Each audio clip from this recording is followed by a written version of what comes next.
Hello बच्चों, तो चलिए इस प्रश्न को पढ़ते हैं। सिद्ध कीजिए cos inverse 4/5 plus tan inverse 3/5 बराबर टेन इनवर्स 27/11। तो यहाँ पर देखो हमें सिद्ध करके दिखाना है कि जो बायां पक्ष है वो दाएं पक्ष के बराबर है। तो प्रश्न में आगे बढ़ने से पहले इस प्रश्न से संबंधित जो मुख्य अवधारणा है उसकी हम चर्चा कर लेते हैं। देखो मुख्य अवधारणा,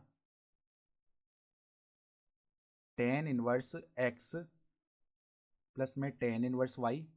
जब भी ऐसा लिखा हुआ हो तो इसका सूत्र क्या होता है? Tan inverse X plus Y बट्टा में एक माइनस एक्स वाई। और ये सूत्र हम कब लगा सकते हैं?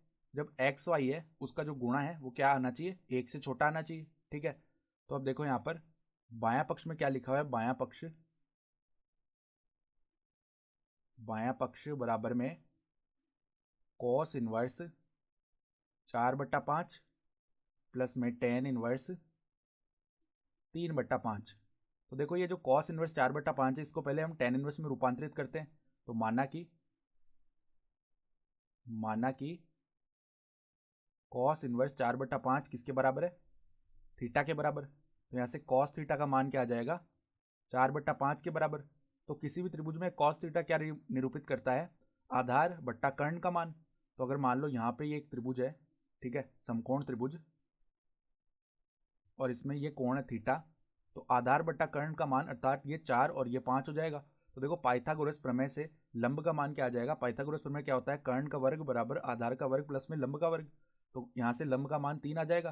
तभी तो देखो 3 का वर्ग प्लस में 4 का वर्ग 5 का वर्ग बन पाएगा। ठीक है, तो अब अगर यहाँ से हम टेन थीटा लिखें इस त्रिभुज में, तो टेन थीटा क्या होता है? लंब बट्टा आधार अर्थात 3/4। ठीक है, तो यहाँ से अगर थीटा का मान निकालें तो आ जाएगा टेन इनवर्स 3/4।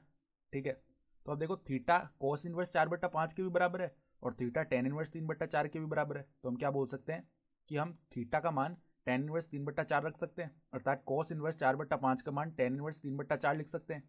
तो देखो बायां पक्ष बराबर क्या बनेगा? देखो कॉस इनवर्स 4/5 की जगह हमने लिख लिया टेन इनवर्स 3/4 प्लस में टेन इनवर्स 3/5। ठीक है, तो अब देखो यहाँ से हम देख पा रहे हैं tan inverse X plus tan inverse Y के रूप में आ गया ये। और एक्स वाई जब हम निकालेंगे तो क्या बनेगा हमारे पास में? 9/20 बनेगा, जो कि एक से छोटा ही होता है। ठीक है, तो हम क्या कर सकते हैं? यहाँ पे सूत्र लगा सकते हैं। देखो बायां पक्ष क्या बनेगा? बायां पक्ष बराबर में टेन इनवर्स, पहले एक्स प्लस वाई करना है यहाँ पर। देखो एक्स प्लस वाई करेंगे तो 3/4 प्लस में 3/5, 3/4 प्लस में 3/5, फिर एक, फिर यहाँ पे क्या आएगा? देखो एक माइनस में 3/4 को गुणा करेंगे 3/5 से तो 9/20 आ जाएगा। ठीक है, यहाँ से देखो इसका मान क्या बनेगा? टेन इनवर्स, यहाँ पे हम लैसे लेके इसको थोड़ा सरल करेंगे तो 20 आ जाएगा लैसे। ठीक है, फिर 4×5 = 20 होता है, 5 को ऊपर 3 से गुणा किया, ठीक है, तो 15 प्लस में 5×4 = 20 होता है, तो 4 को ऊपर 3 से गुणा किया तो आ जाएगा 12।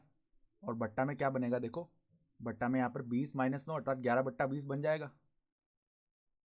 तो ये बन गया 11/20।